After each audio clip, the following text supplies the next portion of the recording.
સામાન્ય રીતે પોલીસ દૈનિક પોતાના રૂટીનમાંથી સમય કાઢી શકતી હોતી નથી પોતાના શારીરિક અને માનસિક સ્વાસ્થ્ય માટે.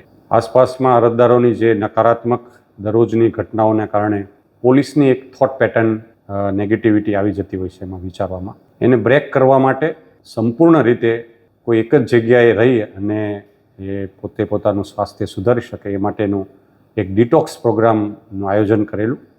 20 અધિકારી અને 80 જેટલા પોલીસ કુલ 100 લોકો માટે આર્ટ ઓફ લિવિંગની મદદથી રેસિડેન્શિયલ ત્યાં શાસનમાં રહી અને તમામ પોલીસ એક પ્રવૃત્તિ દ્વારા, ટીમ ગેમ દ્વારા અને સાથે રહી અને મેડિટેશન, ધ્યાન વગેરે દ્વારા પોલીસ છે એ પોતાના દૈનિક સ્વાસ્થ્યમાંથી ડિટોક્સ થઈ શકે, શારીરિક માનસિક તણાવમાંથી મુક્ત થઈ શકે. આ માટેનો આ એક પ્રયોગ અહીંયા જૂનાગઢ પોલીસ દ્વારા કરવામાં આવેલો હતો.